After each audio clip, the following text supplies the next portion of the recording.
everybody. If you're watching this on the day it comes out, today is kind of a big one for me. 5 years ago, on January 11th, 2021, I released a video called Millions of Dead Genders, a MOGAI Retrospective. This was a look back on an internet community that I was like tangentially related to as a teenager, but mostly aware of through like cringe culture and memes and like parodies and that kind of thing. MOGAI stood for, let me see if I can still remember this, marginalized orientations, genders, gender alignments, and intersex. And this was like an alternate acronym to LGBTQ that was intended to be like much broader. I think most people came to know about MOGAI through the like cringe culture backlash that really set the tone for like how the internet is now, to be honest with you.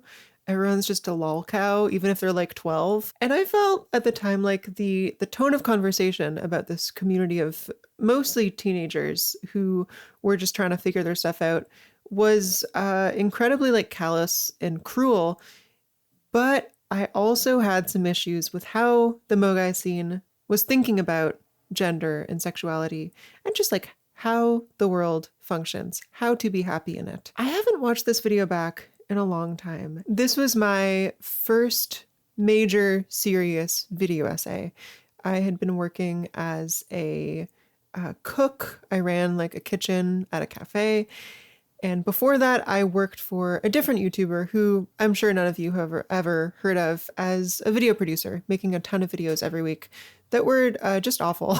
The kitchen job was starting to feel a little shaky, a little unstable. And I had these like video editing skills that I wasn't really using creatively.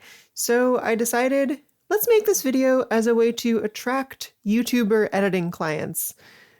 And that didn't happen at all. Instead, it went crazy viral while I was picking up a shift in the warehouse at the back of the cafe, packing up coffee orders. I suddenly had comments from like, I think it was Sarah Zed. She commented like, can't wait for your channel to blow up or something. And now that video has 1 million views. And that video going viral is basically the reason that my life trajectory is what it is. I mean, I might still be a YouTuber if this hadn't happened, but I definitely wouldn't have done it so quickly. I decided to quit my job immediately after that video came out. The response this video got was mostly positive, including like from queer people and from a few like sort of repentant 2010s edgelords. But one group that did not love it was MOGAI people. They had some issues. And I kind of get it. Like in retrospect, I was being kind of condescending. So I thought this video could be a fun excuse to like take a look at those critiques. But I also wanted to do this because the world has changed so much. When I like became a YouTuber, starting with this video, it was sort of the anti-trans backlash was still gaining steam, but I felt like we could maybe ward it off. I mean, obviously, like this was the end of Trump's first term. Transphobia was like normalized, not uncommon, but the sort of the ways that we see trans people being targeted now were still being like, they were still figuring out the details at the time. And so I almost wonder if I'm going to watch this and think like, oh, fuck, we had no idea how good we had it. But I'm also interested in revisiting this video because it's kind of a time capsule. Like, obviously, things were not awesome for trans people in early 2021. But we can agree that things have changed. And so I'm curious whether I'll watch this video back and think to myself like, ugh, you had no idea how good you had it. I've talked for long enough, so let's just pop on some headphones and watch the video. We think of history as a series of actions deemed important enough to put into writing. On the surface, this makes sense. Oh, most of history my took voice place sounds when so few people nervous. could read or write, so if something was recorded, it was probably important. Fortunately, this means we have a good idea of the big picture stuff. International trade, the battles and wars, the emperors and their empires. But a sad consequence of this approach is that the little details of human lives largely disappear. Minutiae that reveal the complexity in all of us and draw a through line from past to present. Delighted by my choice in music here, because nobody and all the stock footage too. I got this from people for believing that I want to say the Internet Archive. Anything that made it through the great filter of human history, and it's unique, must be meaningful, if only by process of elimination. It's a nice thought, but kind of naive. It places humans at the center of the universe and assumes everything moves around us by the hand of fate. It ignores that many histories have been erased on purpose, not by the simple passage of time. Okay, so I'm saying, like, don't trust the historical record. Whatever record survives That's pretty good. Fails us now more than ever in the 21st century, because in the information age, we have records of almost everything, but most of it is entirely worthless. Every thought I've expressed on YouTube, Twitter, or Facebook lives on in the cloud. Whoa, that's stylish. Every ad I've opened on every device I've ever owned, every website I've visited. Those are my real Facebook notifications. Wait, I want to go back and I'm arguing with people about albums and public transit. Someone posted what seems like a meme about the Microphones album, The Glow Part 2, and I commented, "This meme sucks, lol." Thoroughly documented. Information you or I have no use for, but that is very handy for advertisers. You can actually request a report on all this info from Google. Mine takes up a little over 10 gigabytes. And setting aside the data harvesting, the internet is inconceivably massive. The Wayback Machine is a service that archives web pages. It currently has 514 billion pages archived. How many of them are valuable? We literally can't know. In the time it takes to read a single page, 250,000 more get added. So this is so different to how I would have written today. At odds with history, but for the opposite reason as before. I'm just giving like a really broad overview of the size of the internet. And these days I wouldn't do that because I would think like, oh, everyone already knows that. But it's immersive, actually. It like gets you in the right headspace, I think. I feel like you can already tell that I spent like 5 months writing and editing this video, 5 or 6, because there's so many little things here, like the pieces of stock footage, the like requesting your backup data from Google, the size of the Internet Archive. All of those are like individual rabbit holes I went down, and they really like actually build out the world of what I'm saying. This here is a website I forgot about, which is it'll just play you YouTube videos with 0 views. That's cool. Inevitably, almost all of the internet will fade into obscurity, never to be read or referenced again. No corner of the internet exemplifies this better than MOGAI. Thousands of blogs, HTML'd with Deltron 3030 diligently, come on, then left to gather dust. Tens of millions of posts outlining bright new ideas that surely felt vital to I love what I'm doing with screenshots here. Or even thought of again. If any corner of the modern internet will be lost, it'll probably be ones like this, abandoned even as they were being created. Abandoned even? I think that's a real shame. Come on. I'm here to make the case that this online movement, known mainly as a laughingstock, deserves a critical second look. It might not look the part, but I think MOGAI stands to teach us a lot about how queer people find each other, how young people interact differently with culture, how online communities form and thrive and then parasitize one another. To let it fade into that error 404, domain expired, goodnight, would be a waste.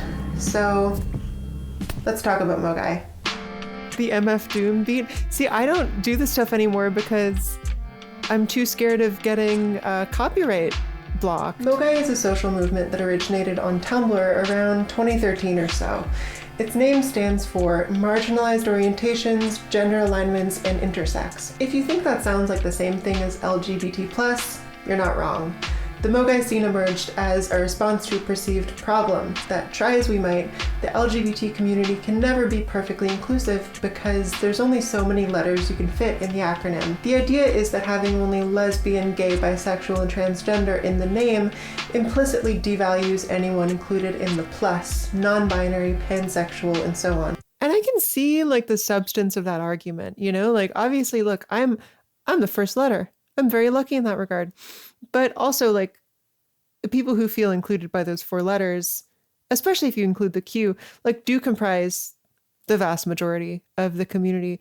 You know, if I was like a queer person who didn't feel included by the acronym, I don't think that would feel great. And I don't think we really have a solution for that problem. So the idea of like MOGAI as an acronym, you know, it makes sense to me. The issue comes in with the fact that marginalized orientations, gender alignments, and intersex includes all women.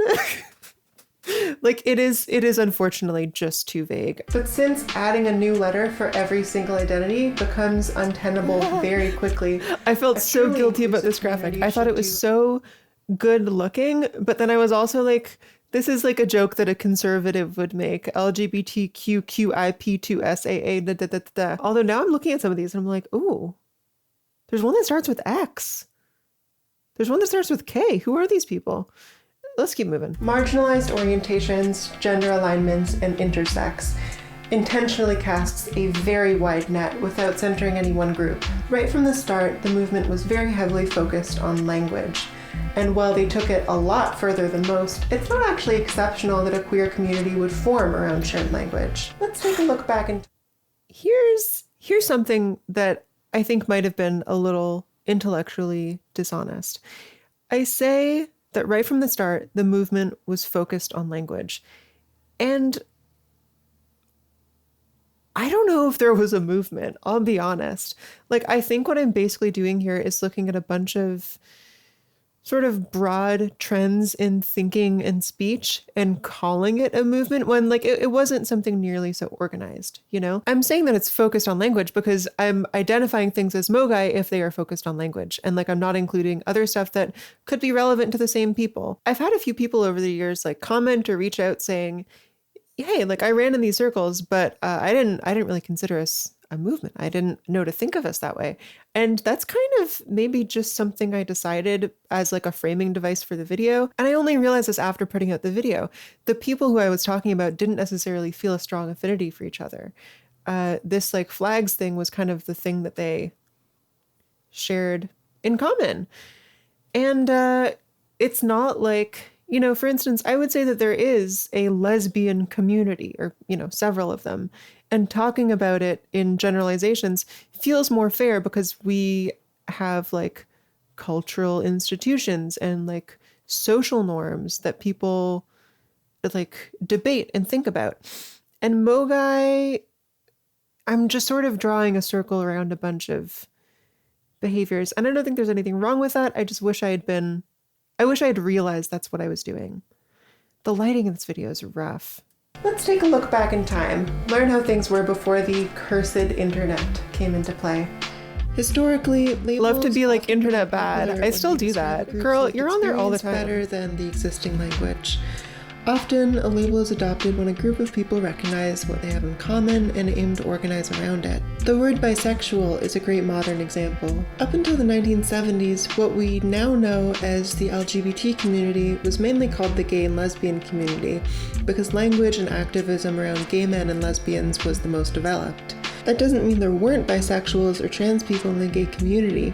There were, many of them were very influential, but no label to describe them was commonplace yet.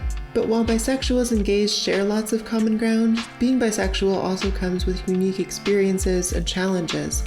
It became clear that closing that lexical gap and affirming bisexuality as its own orientation would make it easier to tackle the issues bisexuals face. When the label bisexual picked up steam in the 70s, there was an explosion of bisexual advocacy, a swell of grassroots support, and tons of people very quickly began announcing themselves as bisexual to the world. Even some famous men who did like really awful things to women. That's cool. Ooh, okay, this is what I feel a little bad about. Just another one where I had done such a crazy amount of research for this video that I felt the need to include it all. So this is a picture of Lou Reed with his trans wife, who is named Rachel, who I learned about through the first episode of Morgan M. Page's podcast, One from the Vaults. Great podcast. Wish it would come back. And I was just like surprised enough to learn that Lou Reed was bisexual that I wanted to include this. And I also wanted to shout out a beautiful transgender woman. And if anything, I think this was kind of biphobic. Like, I don't need to say at the end of talking about bisexuals that like one of them did bad things to women. Yeah, that we could have cut that. The newly organized bisexual community made it easier than ever for people with shared struggles to find each other and work together for a better future. Shared language and self-image are a great foundation to build a community on, so it's really no wonder that MOGAI did the same. Shared language and self-image are a great foundation to build a community on. I would actually say shared experiences and understanding of those experiences are the foundation, including for this like nascent bisexual scene that I was talking about. Also, it's funny that I included this at all. I am remembering why I did it. It's because no one had really, to my knowledge, critiqued MOGAI from a perspective that was not like viciously anti-queer. And so as I'm like about to dig into this whole critique of MOGAI, I really wanted people to know that I was not like problematic. I was terrified at this early phase of coming off as either biphobic or NB-phobic. Remember the word NB-phobic? Or transmedicalist also was a word that I was terrified would be wielded against me for talking about people who transition. So my early body of work has like quite a few little, just by the way, guys, I'm not one of those. Although at the same time, shout out to the bisexuals. This is a decent enough little introduction. But where labels like bisexual, lesbian, or non-binary describe the way a group of people already relates to the world, MOGAI seemed to take it in the opposite direction, instead describing ways one could theoretically, I guess, relate to the world, whether or not anyone actually did. Where for the early bisexual community, language was the first step to achieving their goals, it seems that in the MOGAI community, language was the goal, a vocabulary for every possible experience of the self or the world, real or not, marginalized or not. In pursuit of this goal, new gender and sexuality labels are coined online every single day, but basically none of them ever see widespread use. Most fizzle out just as they're being born, never being of much help to anyone. Since anyone can coin one of these new labels, we'll never know how many there are. That's not for lack of trying. A handful of blogs maintain glossaries of all the terms they've come Music's across. way too loud. I'm sorry. A lot of people complain about that. It was probably known enough to see at least some level of use and potentially fill some important lexical gap. To test my theory, I downloaded one of these glossaries off Tumblr. Originally, I wanted to scan through the whole thing, but I quickly realized it is 72 freaking pages long, so I resigned myself to the first 400 terms. I looked each one of them up on Google and Tumblr to see how many had been used at least once following their coinage. There's some degree of subjectivity in deciding what counts as a term getting used. I didn't count posts where someone created a pride flag for a new identity, since practically every new identity has one, even the ones that never get used. There are also these posts that list dozens of obscure identities and name them all as valid. This valid. Isn't a discussion of them Who by remembers? any means, and I doubt the authors of these posts could even define all of them. Shout out to hypogonadic people are valid. Homa-people are valid. I don't know what that means at all. Arbinal people are valid. Ace fluix people are valid. Twinkby people are valid. That's true. So I'm not counting these either. Other than that, I was pretty permissive with my methodology. If anyone had made fan art about a label or its flag, I counted the label as being used. If someone created a headcanon of a fictional character that included a label, I counted Luke that too. Skywalker is an Hell, autistic, if I could transmasc, even find airways one flux person gay man. identifying with a given label, I counted it. I wasn't looking to see how many of the 400 words had caught on in the mainstream. It was quickly clear that none had. But instead, how many were used in a way that made me think they were useful, even a little bit, even to one person. Once I had finished, here's what I found. Of the 400 terms I looked at, only 130 had been used following their coinage, or about 32%. That's more than 2/3 of these supposedly necessary labels that not a single person ever discussed or publicly identified with. You have to wonder how useful a label is if even its creator never once speaks of it again. So, why did so many terms in the MOGAI community fizzle out? Well, I noticed a couple trends that could explain this. First off, A lot of labels are described in super abstract ways that make them almost impossible to nail down. For example, coy gender is defined as a gender that feels as if it is on mute. What does that mean exactly? How do I know if that describes me? I have a million ideas for what a muted gender could be, and it's potentially interesting, but if a person sees this in their feed, they're not gonna know whether it describes them or not.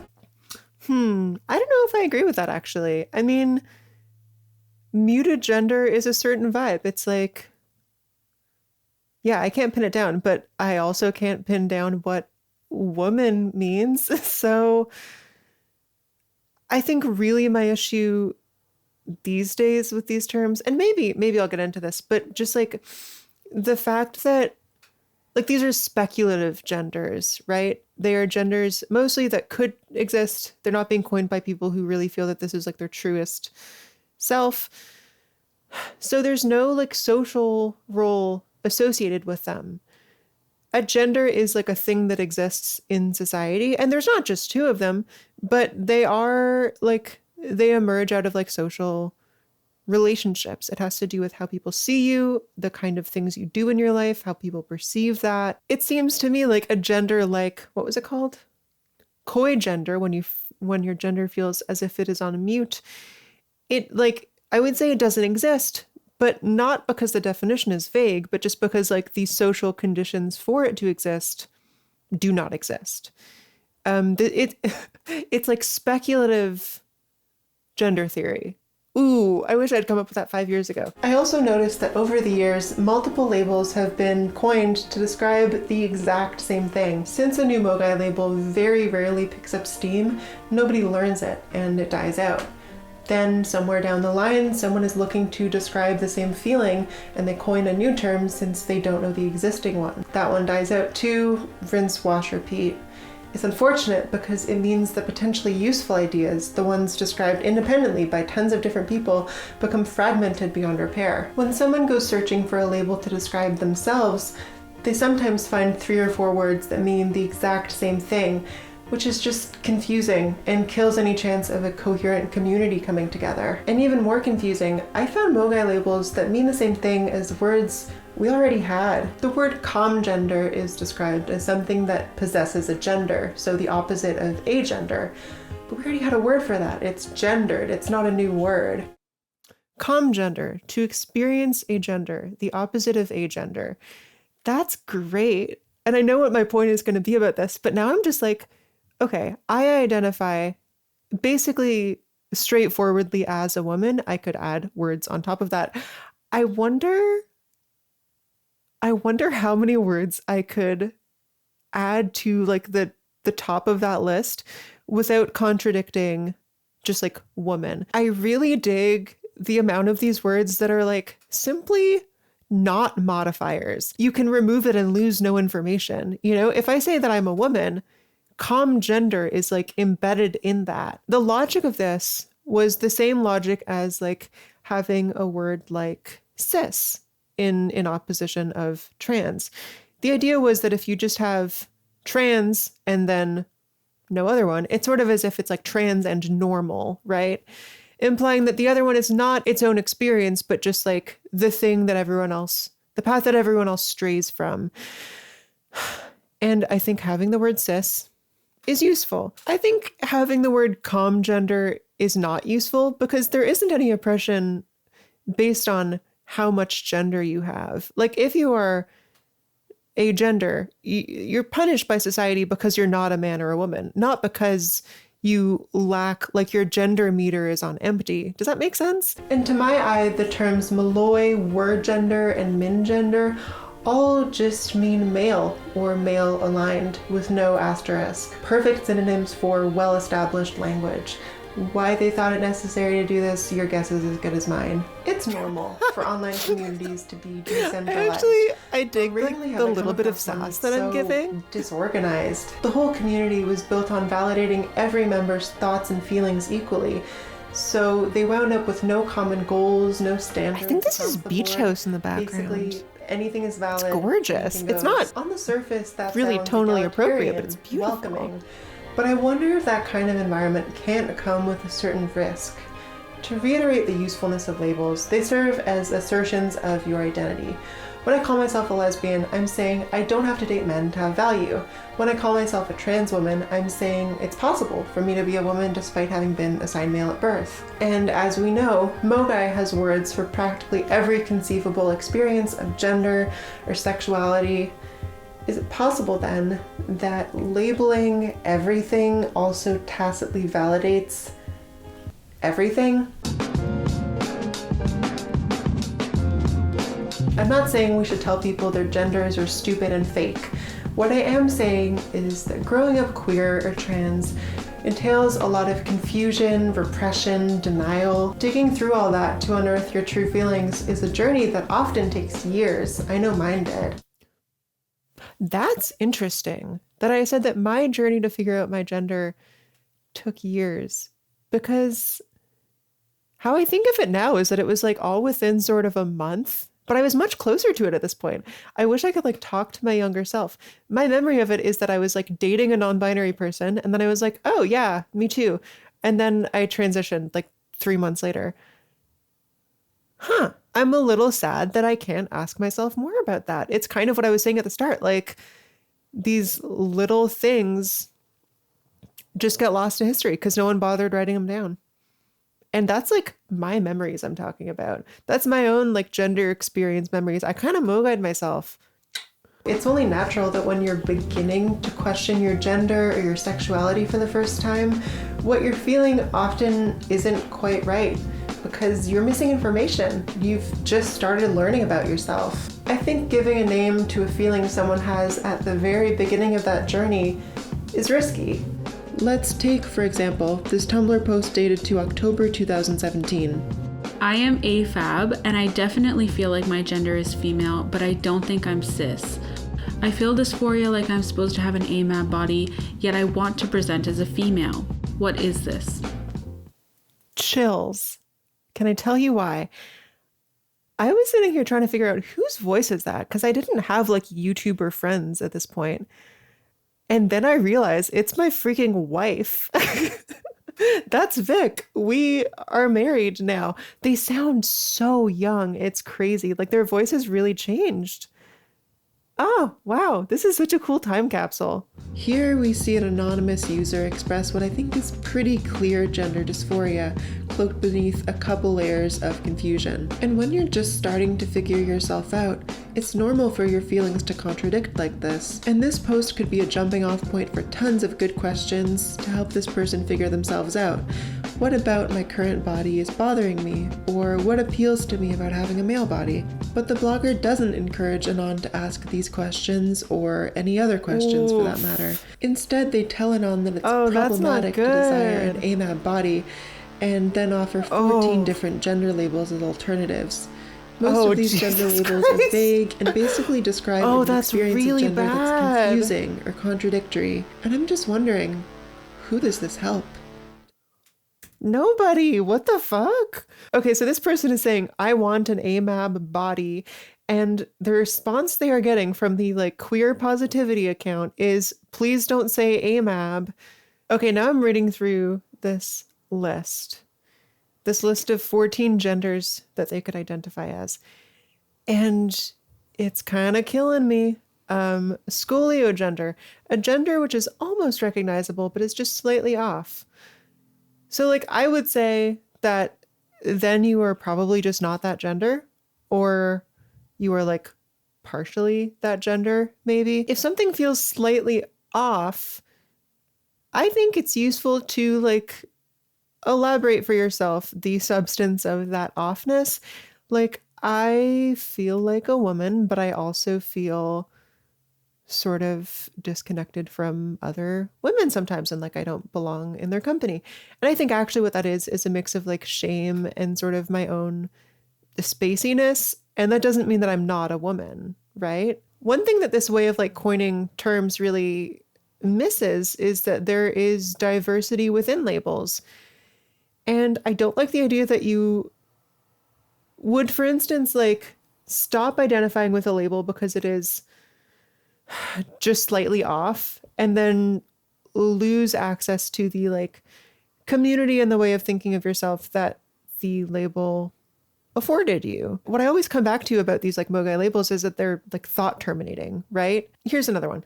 Non-puer or non-vir. Someone who is not male at all in any way, shape, or form, but feels a strong connection to masculinity within their gender.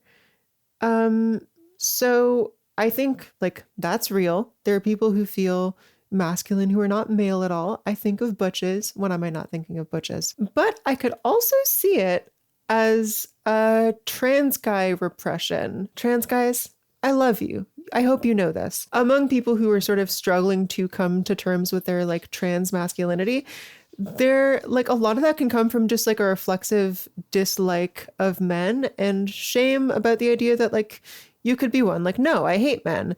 But if you still feel strongly drawn to masculinity, my dude, maybe that is a revulsion towards maleness that you should work through, actually. Like, not male at all in any way, shape, or form really feels like a bit of a like, no, stop. No, like I get some fear from that, you know? I could be wrong. Who does this help? To slap a label on your confusion and resolve not to dig deeper. For a community that supposedly values self-discovery, MOGAI strikes me as uniquely incurious about what lies beneath. I find this post especially troubling because years ago, this easily could have been me. I spent months thinking that I didn't deserve to be a girl, trying to settle somewhere in the middle even though I knew it wasn't quite right. Accepting yourself as trans is complicated and lengthy and terrifying. It can upend your whole life. But I mean, I also think it's worth it. So I'm glad no one validated the dread I felt in those early stages. If someone had told me back then, oh, well, you're kind of a boy, but kind of miserable as a boy, you're just scolio-gender, I might have believed them. It could have led me down entirely the wrong path. And this isn't a question of like binary trans people versus non-binary people. This approach hurts people of all genders because it encourages us to stick a name on our confusion instead of trying to work through it. I found tons of other terms like this. Coexta, a person who has an inconsistent relationship with gender and can't describe their gender. Blurry fluid, a gender that is so vague you can't figure it out. Shell gender, a gender that is hollow and unfelt. I think if a gender is hollow and unfelt to you, it's probably that's sad. just not your gender. And that's fine. You're allowed. Each and every one of these is a valid experience of gender. You're allowed. Go off. But none of them are in themselves a gender. I think they're just different ways to say you're working through your shit and you're looking for language to describe yourself. And since the internet loves assuming the worst of binary trans women, you see my hair. Come on. I want to be really clear here. I think people who describe themselves this way are telling the truth about themselves, or at least trying to. This isn't a question of people clinging on to queer labels for attention or to be trendy. I think it's just people looking to understand themselves, maybe for the first time in their lives. I think there's another reason such hyper-specific labeling often fails. It assumes it's possible to break ourselves down into clearly delineated and infinitely specific categories in a way that just doesn't work offline. Take, for instance, the term juxera, a gender that is strongly connected to femininity, but in a different way than women are connected to femininity. This identity implies that women are connected to femininity in one singular way that's essential to womanhood, but I don't think that exists. Being a woman means hundreds of different things depending who you ask, and two people can be women without having a single thing in common. Two people can be women without having a single thing in common. I wonder if that's true. I'm not like opposed to it as a concept. Like I've talked about gender as like the Wittgenstein family relation thing, where it's sort of like how you define like a roguelike video game, right? There's like a million different traits that a woman can carry, and any given woman will probably have some, but not all of them. But it's like quite the extrapolation to think that there are some women who claim exactly half of those and then some who claim exactly the other half. And I'm not saying that can't be true, but I wonder if it is. You know, maybe it was seeing the Barbie movie that changed this for me. Jesus Christ, I hope I never say that sentence again. But watching how the general lady public reacted to that as if it was like kind of a universal and really meaningful piece of art that really saw us as a collective, Maybe this is terrible. Maybe women have more in common than I thought. Obviously, not all women like the Barbie movie. I thought it was fine. I did not relate to the gender stuff at all. Here's my review from back in the day. But I was maybe a little too postmodern with it here. I feel like I'm hitting a wall. Honestly, I may be asking the wrong questions here. Sure, their framework doesn't hold up in real life, but is it even trying to? Maybe not. The MOGAI world is largely disinterested with meat space because of most of the MOGAI community doesn't navigate queer life offline, and that's for one very good reason. Part 3, they're all 13 years old. The MOGAI community always feels very young. I spoke to a friend who told me she got involved at age 12. And honestly, I think that's pretty average. I'm sure some got in even younger. MOGAI was a movement composed mostly of teenagers, and it's not hard to tell. What can its demographics tell us about the community's structure and its goals, though? First off, I think it explains the heavy emphasis on validation. Most young queer people have yet to deal with structural oppression like housing and employment discrimination, but chances are they have dealt with invalidation and shame on a personal level. Invalidation starts early in life, and it's easier to spot than the structural stuff, so it forms many young people's conception of what discrimination is. That's an interesting point. Yeah, I guess like queer youth have probably been bullied, but they probably have not been denied housing. And knowing people now who also do a lot of their queerness on the internet and like don't have it bleed that much into their personal lives, it's still important to them. And it's not, I'm sure it's not like a totally abstract thing. I'm sure it does influence their online bonds with people. Although I will say, I'm surprised, as I've entered a new sort of older phase of my life, how many people seem sort of satisfied to only be queer on the internet. I know people, my age who just don't take any steps, and like people who could, people for whom like transitioning is possible. It's sad to me that some of those people opt to only be trans online. And I don't think that means they're not trans. I just think they're probably missing out on a lot of the fullness of life. I want to clarify that I'm not talking about like the most oppressed people. I know some like quite comfortably middle class people who live this way and maybe live that way like in order to sustain the lifestyle.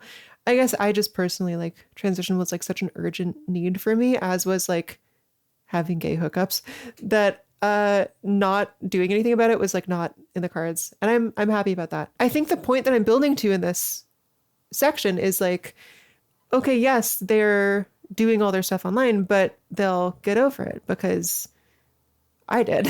But actually, I think a lot of them probably didn't. This makes me sad. That's like a prediction that I make in this video, that like they'll figure it out. And I don't know if they do necessarily. Okay, let's get the energy back up. I think that's why so much MOGAI discourse is about how identities are valid and not about the various challenges of actually living with those identities. Most people in the MOGAI world have relatively little lived experience as openly queer. This also reflects in the endless churning of the discourse machine, constant infighting about issues that seem simple on paper or in posts. The same arguments happen over and over.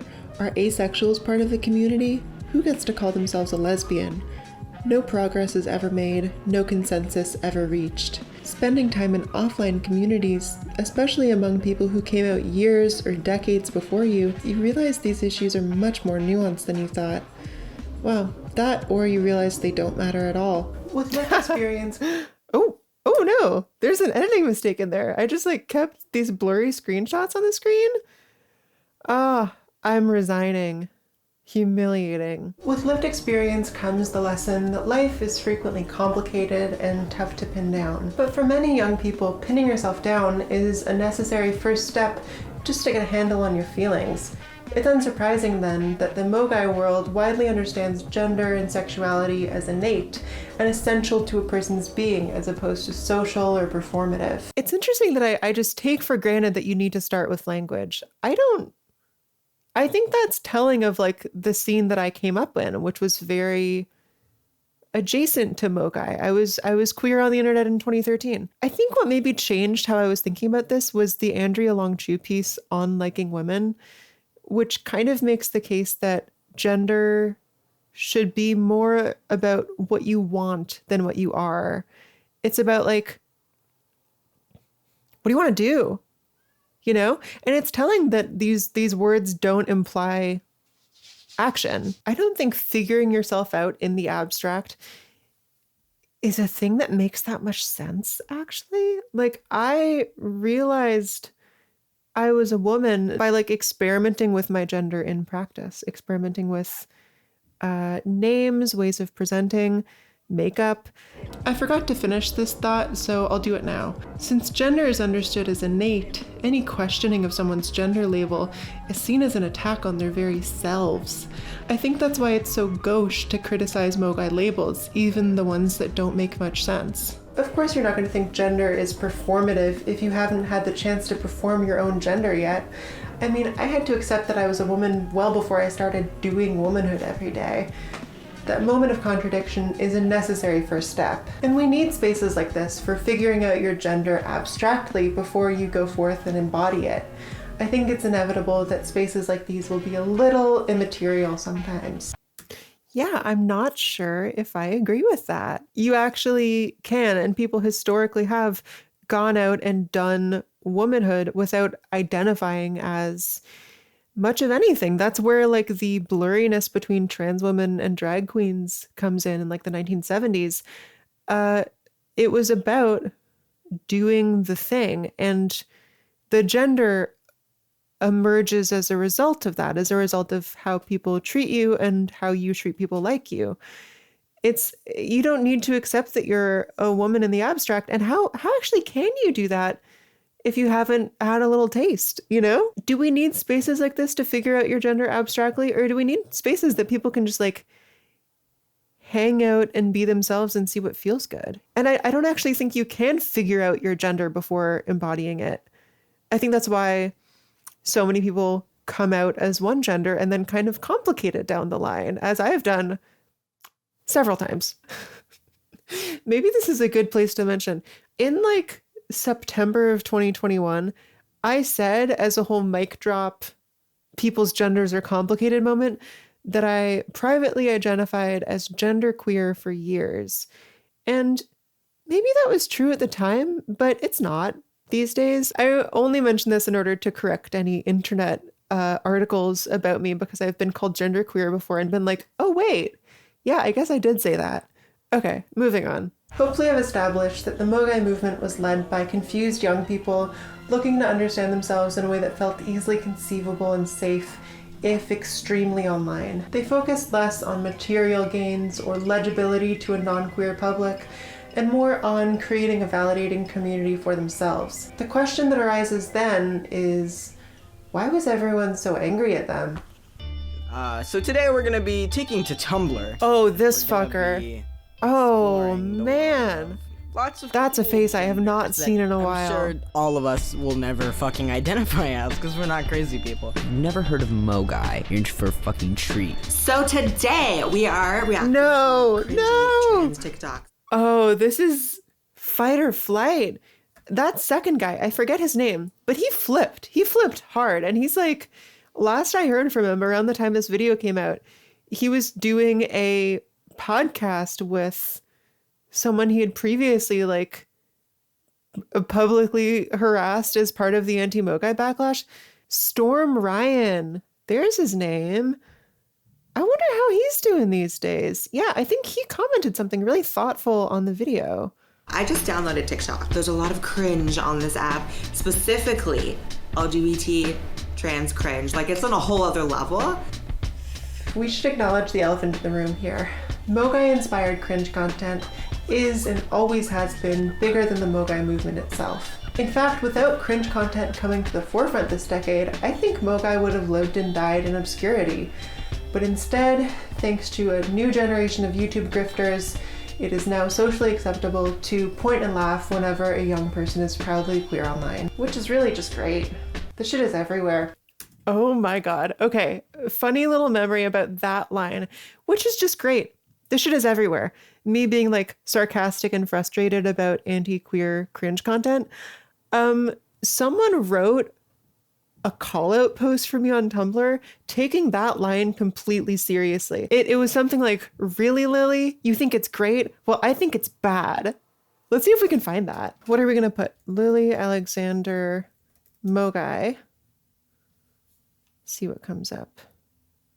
What comes up is someone wrote a really long and comprehensive response post to Millions of Dead Genders with some thoughtful critiques of the essay. Anyone know where this went? I guess maybe it's been deleted? Okay, I don't know how old or recent any of these posts are. I assume they're pretty old, but someone has a screen cap of this video saying, God, this YouTube video gets funnier every single time it gets recommended to me. I did watch it to see if I should mark the poster red or green in Shinigami eyes. Damn, yeah, the post is no more, but you'll have to take my word for it. It was extremely funny how they thought all of my sarcasm was serious. And so they made a response to a video that I also would have hated if it was real. Thankfully it wasn't. I think it got like thousands of notes. This was a crazy time to be me. Anyway. If you're not familiar with anti-trans cringe, keep it that way. You will watch it and leave a less compassionate person. Instead, let me give you the rundown. We start with some queer person who's usually young, passionately expressing themselves, taking up space. Well, I am 100% man, and this man has got something to say to you. If they're embarrassing, it's in the same way as old Facebook statuses from high school. Very sincere, not so self-aware. Oh my God. Kind of oh my God. These moments are common in early transition. That's a crazy Facebook status 6 months before I came out. Once we've seen enough, the host, who is most likely also trans, will rip in, claiming people like this are what's wrong with the queer community. You literally are making real trans people and real fucking gay people, real queer people in general, look fucking nuts. You MOGAI motherfuckers are fucking weird. Conveniently ignoring the fact that people like this are young and without any power to speak of. No discourse on this post, please. I'm minor and panic easily. Then don't say stupid shit online. Man, watching this back, I'm also realizing, like, Ryan there was also like a teenager. He was also super young. And so it's, as much as I think the impact of that kind of cringe content was pretty large and like quite harmful, it's hard to even be mad at the guy because I'm like, oh, you're also 17 and edgy. This was before like the right-wing grift economy really kicked off, and I doubt he realized what he was taking part in, you know? They'll argue that vocally trans people who reject assimilation are making us normal trans people look bad. Oh my God, this Calvin Guerra video I'm screenshotting has 1.6 million views. That's nuts. Like really big YouTubers now do not hit 1.6 million views. That's crazy. How did they make us look bad? Well, the host theorizes that these people are acting out for attention. They don't feel dysphoria, but they want to be included in the trans community, and they want all the, attention and what they perceive as the positive things out of being part of the community. That some of them want to be trans because it's trendy or because it's a sexual fantasy of theirs. That's a fetish. That's a fetish. These videos exist to conceive of an other. The trans people unwilling or unable to conform to gender roles, those deemed too unsightly to deserve respect or healthcare. These arguments are not good faith, and their goal isn't to improve the LGBT community. If it was, you would see a lot more videos like the one you're watching right now, trying to understand where the other side is coming from, maybe push back on their faulty reasoning. Nobody has made that video yet, which is why I'm here today. But no, Instead, they work in pursuit of some assimilationist pipe dream, trying to win acceptance for some trans people by disavowing the rest of us. Is this what LGBT is to the rest of the world? I feel like I'm looking at this through the eyes of like general society and how they view all of us. Yeah, no wonder why everyone thinks we're f***ing annoying. This is nothing new. We've been hearing these arguments for at least the last 40 years. Anti-MOGAI cringe content is just the latest repackaging of LGBT respectability politics. The acceptably trans us versus the disgusting, unworthy them is an easily digestible narrative. It allows the cis viewer to accept some trans people and feel good about that without challenging any of their baseline ideas on gender. Yeah. And wow, we've been through a couple cycles since then, because after Anti-MOGAI came, I would say, like LGBT without the T, and came like the detransitioner grift. And we're just way past this now. Like, there's this clip of Blair White that I'm going to try to pull, that she was on some right-wing like podcast or news show, and someone said to her, some like right-wing cis woman who is a co-panelist said, "I think the best thing you can do is change your name and start growing your beard out." I don't really know how much you know about me, but I'm probably the most vocal anti-children transitioning person on the internet. It's what I'm. Right. I let you speak. The best thing you can do for us is grow out your mustache and tell people not to live like you. I think this grift economy that I'm describing is over because the people sort of incentivizing this behavior, the people rewarding trans people who hate trans people, they hate trans people and they don't want to platform any of us at this point. I think the goal of platforming people like Blair White and Calvin Guerra, it was to give people permission to dislike most trans people, and to create this idea that like there was some sub-ideological movement in the trans community that was actually the problem, trans activism, trans ideology, and that you could hate that without having anything against trans people. And now they don't want you to have nothing against trans people. So that no longer, there's no reason to sort of incentivize that kind of posting. This anti-PC veneer has helped respectability politics spread far and wide, to the point where anti-MOGAI content is basically MOGAI's entire legacy. If your average person knows anything about, say, neopronouns, it's almost certainly what they heard from Calvin Guerra or someone like him. If anything in this video has stakes, it's these grifters and their constant pushing of transmedicalism, the idea that every trans person has gender dysphoria, that gender dysphoria is a mental illness, and that any person who claims to be trans without it is either lying or delusional. Transmedicalism isn't one of those frivolous online discourse terms. It predates social media and has very real consequences. Its ends are to demonize non-binary people and anyone who doesn't take hormones, to make medical transition much more difficult, and to make social transition more restrictive. Unlike MOGAI, it's not a movement without goals. Transmedicalists consider themselves the arbiters of who is and isn't a trans person, a distinction that is easy to draw on paper, especially if you're willing to lie, but impossible to draw. First of all, I'm loving my little moments of sass. Second of all, it's really interesting how influential I thought transmedicalism was going to be in the 2020s, and it simply was not. And generally, like in trans circles, the anxiety was that transmedicalism would have like a resurgence that would cause our healthcare to be taken away. And it's funny how much our healthcare being taken away had nothing to do with that at all, because they want to take it away for everyone and not just people with dysphoria diagnoses.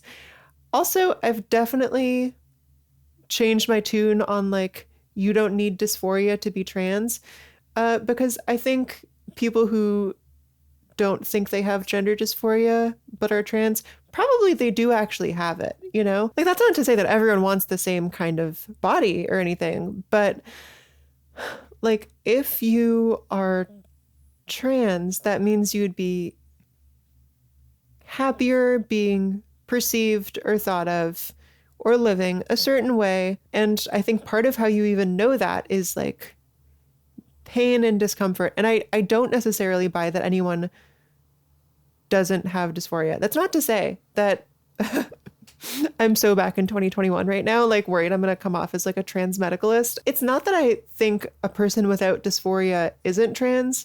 It's that a person who says I'm trans but don't have dysphoria, I think probably they do have it, you know, and just like haven't caught on to that yet.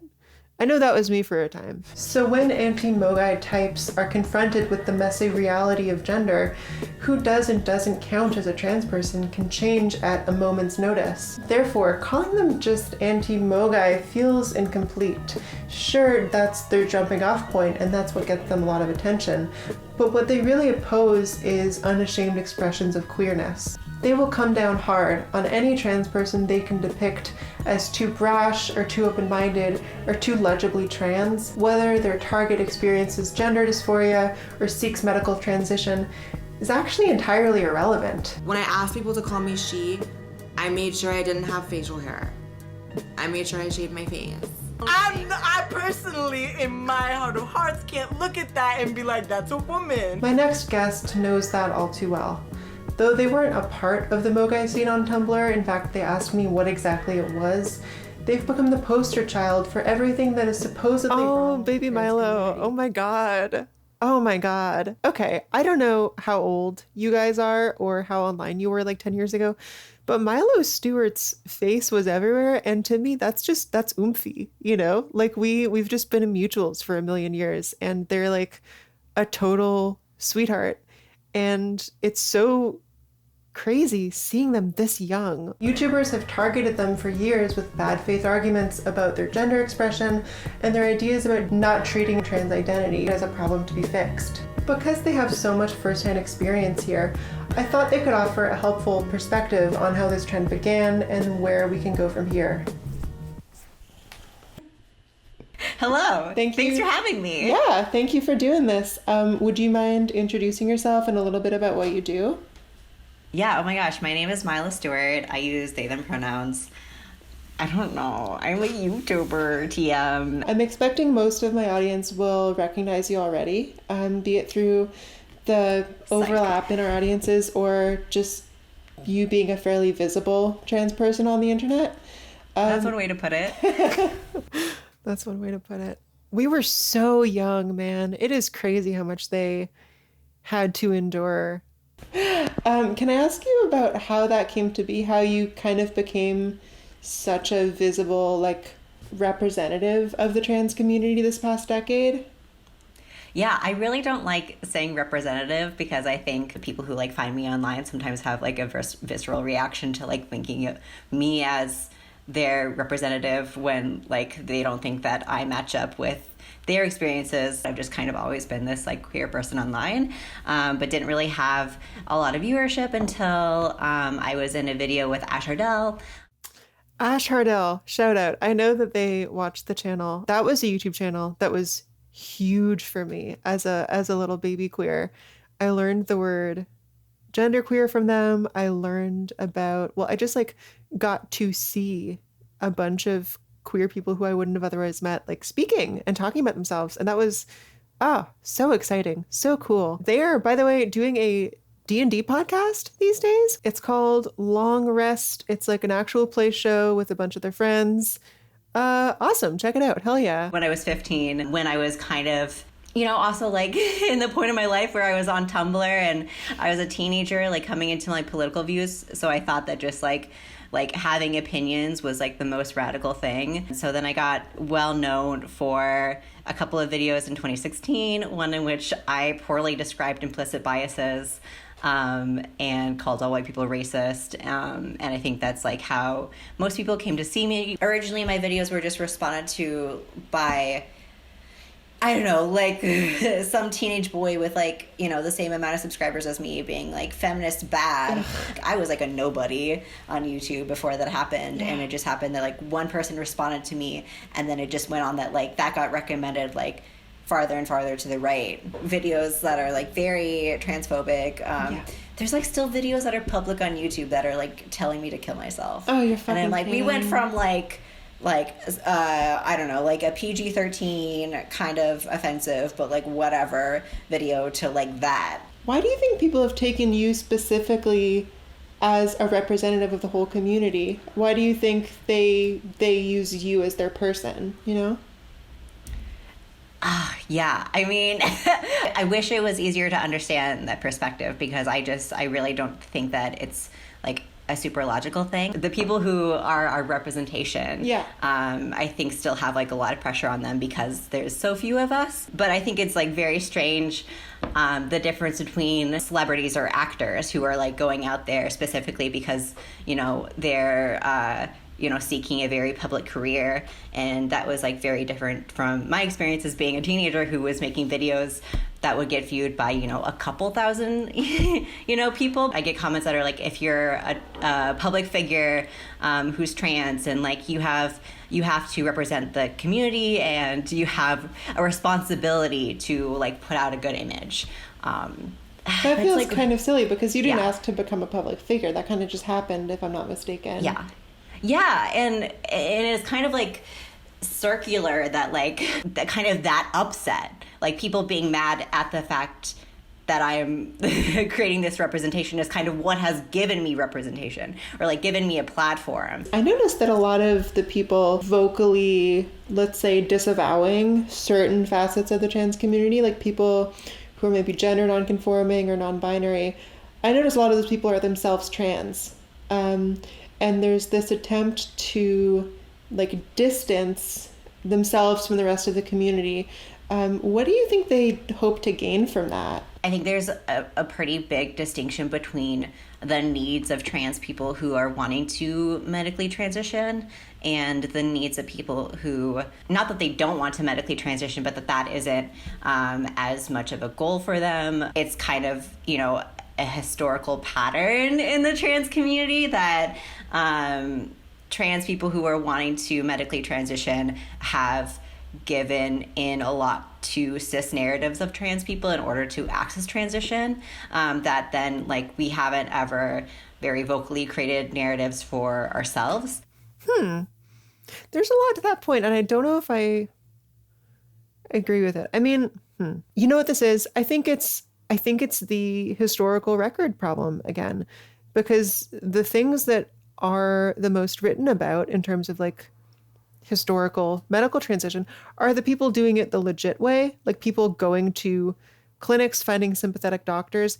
And those people really did, and even when I was coming out, really did need to present themselves as like extremely gender nonconforming and just wanting to be a normal man or woman. I don't begrudge Milo for talking about it this way. And I think there is a bit of a like a sink or swim point of view in old school trans circles, you know, like you gotta either slay or drown. Sink or swim is better.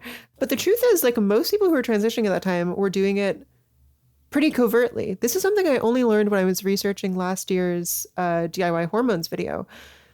Like, most people were just going to some shady back room and getting injected once a week.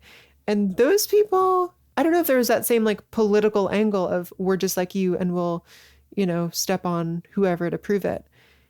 I don't think it's wrong necessarily. I've just learned more that sort of completes this picture. So many of the ideas that we have in the mainstream media of what it means to be trans come out of this really old, inaccurate narrative. We haven't ever really vocally challenged that narrative in psychology in a way that I think like really significantly changes the structure of how trans bodies and trans identities are perceived. Trans depathologization is saying like being trans is not a mental illness. I obviously don't buy the narrative that I'm trans because I was like born in the wrong body or there's something wrong with my brain. Right. But when someone asks me like, you know, why are you a woman? I have no idea. I don't know how to even begin to answer that question. Yeah. I don't know, man. I don't know either. Like, yeah. I mean, I guess that's why I'm non-binary, because I'm like, you know what? I don't fucking get it. So I'm just going to say, like, I don't give a shit. But also, like, you know, I want a body that looks like this, and that. I think it's so silly when people come for, like, a 13-year-old calling themselves, like, star gender or whatever. It's like, that is a literal child. And they're going to figure it out. It's all good. I just feel like any risk that could possibly pose is so outweighed by calling those people out and mocking them. I sense a little bit of ambivalence in how Milo responded to me. They're like, yeah.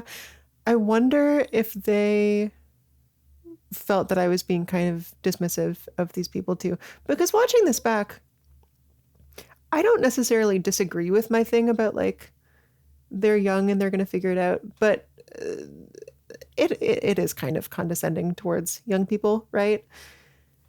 That could be like an extremely like taxing experience, but also like it can like make someone go back into the closet or like, you know, change how someone relates to the community. That I'm just like, really, could we just be like having different conversations about this, or like having it in a more like respectful conversational manner? I don't know. Absolutely. How do you think, this is a big one, how do you think we can build from there a community that is more accepting and more inclusive to everyone? Yeah, that's big. I don't think I have the answer to that, because I think we need more than just like one person's voice, that we need like a collective community response to determine like what that alternative narrative to pathologization is. I guess I can only say like what has been really revelatory to me is like just doing the research of figuring out like why is it that we have this narrative. Psychology kind of recreates this divide that exists in trans community. You know, if we identify like that institution as the cause of that rift, then we can see like actually there's reason for us to come together in opposition to that, and to like work for like access and care for like the entire community. I think Milo makes a great point here and is coming from a wonderful place. The tug of war that was happening at the time was essentially transmedicalism versus depathologization, which is exactly what it sounds like. And again, it's interesting to me how much that whole fight has subsided. It is just not the relevant one anymore. The question I'm asking Milo here is basically, we need to figure out how to speak to each other differently and understand each other, like create a community that is inclusive of people who identify with MOGAI labels and not like be hostile to them. And I took it for granted that that was kind of going to be essential in like a philosophical evolution of the trans community. And it didn't happen, and it just wasn't actually. Like it's just interesting how much our focus now has nothing to do with this, has nothing to do with who is and isn't valid, you know, and has very little to do with whether you need dysphoria to be trans. And I think that's because we're in the finding out period. This was in the fucking around period. Like, it's just interesting to me that we never actually seem to need to resolve that question. I get the sense personally that the trans community is more united now than it was at this point. And I think that's because we have a clear mandate. Like everyone who's not the fucking worst knows what is at stake and what must be fought for. And I guess also it's the fact that as like anti-queer backlash sort of took over the world in like, I would say 2022, 23, probably those of us who would have judged MOGAI people realized that the backlash was against them too, and realized that it was ultimately like the harm that happened to us had nothing to do with these people on Tumblr. The MOGAI backlash was a radicalization machine, maybe. It made us look socially unacceptable, but it is not like the reason transphobia happened. And blaming MOGAI for really anything that followed would just be absurd. And I think everyone realizes that now. I tend to think if I came to a friend and said, hey, just so you know, I'm identifying as star gender and I'm using the star emoji as pronouns, and I'm not just making that up, I've seen that. I think they would be like, fuck yeah, okay. You know, because like, who are we to police each other whenever everyone is policing us already? Like we should stick with each other and let each other get weird with it, right? I don't even like, if I encountered a person who identified as a gender that was completely illegible to me, I would be like, yeah, rock and roll. I wouldn't fucking video essay at them. That's loser shit. I think my hope in 2021 was essentially that we would get to this place of realizing what was really important, realizing what we really needed to focus on. And I feel overall that we have, for instance, that there seems to be a lot more focus on mutual aid, you know, versus when I was a teenager, or like interacting with other sections of politics, decolonization, stuff to do with like policing and prisons and migration. And like, I generally think that people have much more moral and political clarity than we did at that moment in time. But it's because things have gotten worse and made the task clearer. And so I guess I was hoping we would get to this point without all the bad stuff happening. This talk with Milo really helped me put things into perspective. Even if we've always been here, the foundation for the Western LGBT community has only really been laid in the past 50 years.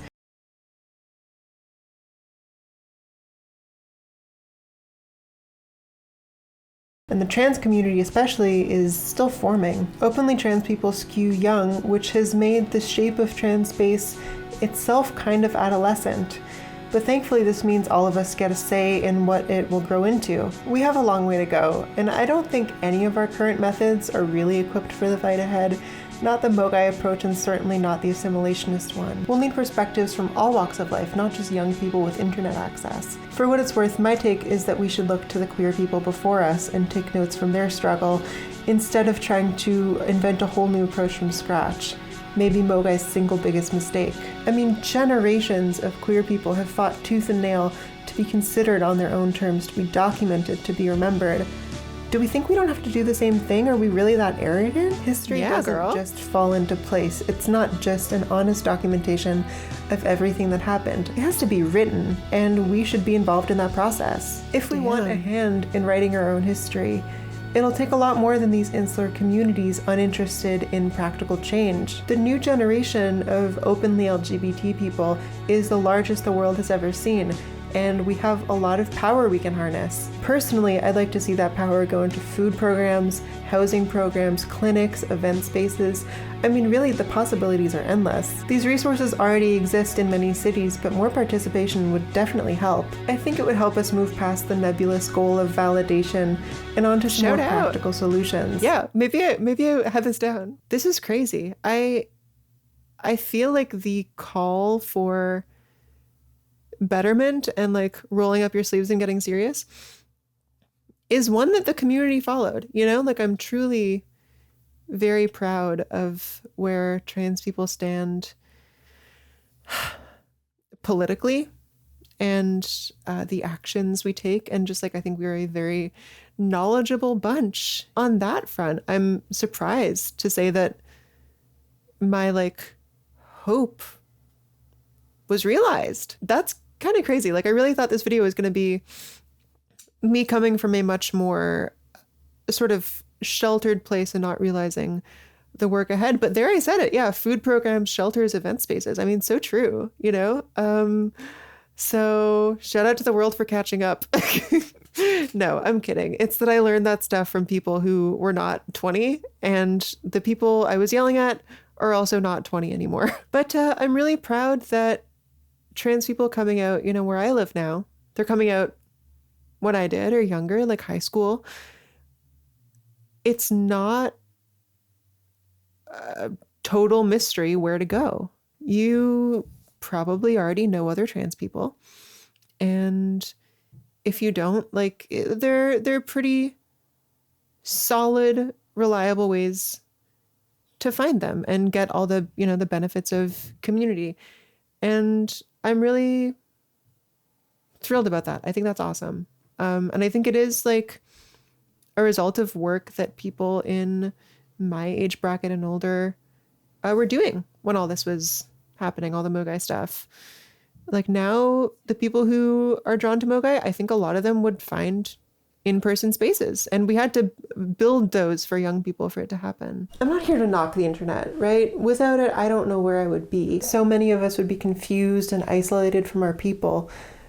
But I wish we would stop treating it like it's everything. Posts are just words, they're not action. And maybe they are the first step in today's fight for liberation, but they're not the only step or the most important one. I'm feeling a little stupid just sitting here. My point is, with the internet as impossibly vast as it is, almost any post you make will eventually You're blurry, be Diva. forgotten. Any notion you have of making a change, making a mark, is hopeless if it's not grounded in action, in demands, in solidarity. So, I said solidarity. for everyone who considers themselves socially I conscious, had it down myself surprisingly included, young. I have a always forget question. that. If the internet were to just disappear tomorrow and never come back, what would you have to show for all your work? Who did you help? Because you can name millions of new genders. You can imagine new and ideal worlds from the comfort of your apartment. And that's all fun and good. But when people forget, and they will it still matter?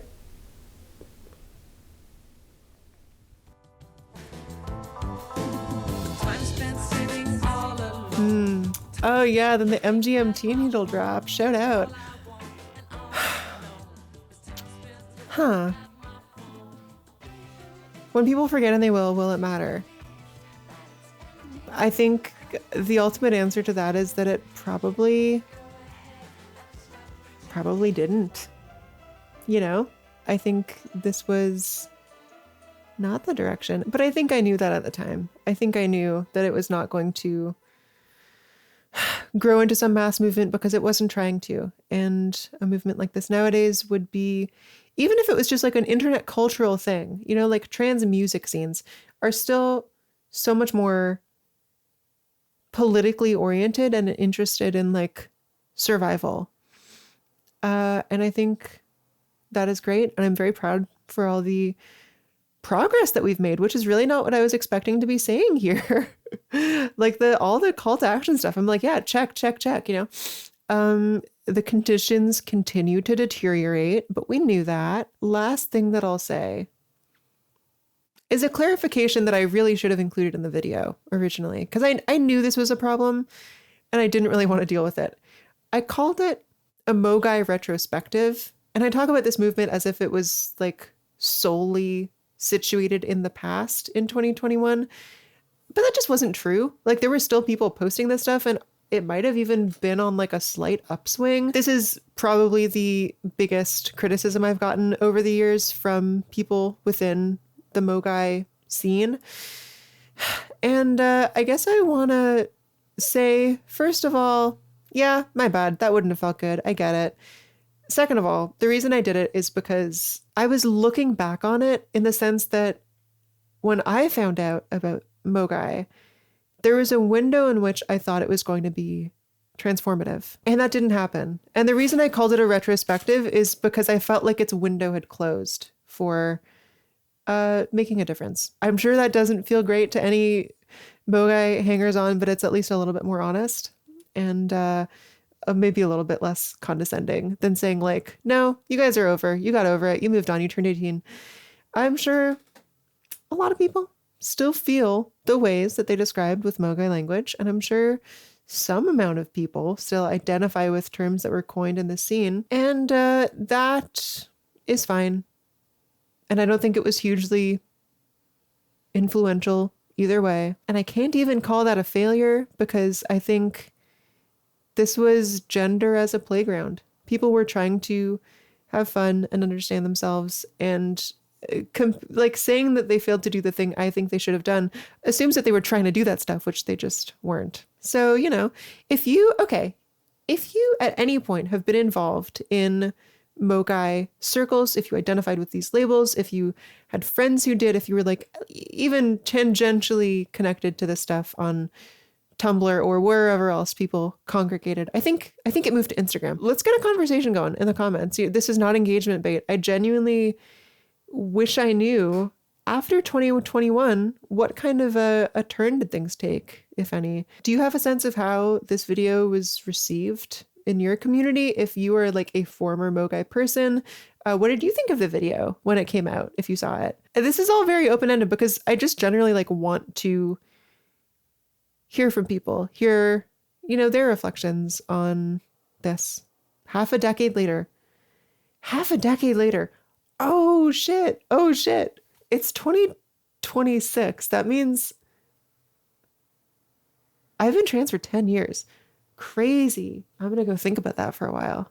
If you enjoyed this video, I am trying to keep doing this for a living. Please consider joining my Patreon at patreon.com/Lily_LXNDR. It'll be in the description. You can also watch my videos on Nebula, all ad-free, and often I put them out early. And, you know, I'd also be thrilled if you just like shared this with a friend who was there when all this went down. I guess that's all I have to say. I am really excited about this new channel where I can do more things like this, or really just like whatever I feel like doing with no pressure. And I hope you will be along for the ride. All right. See ya.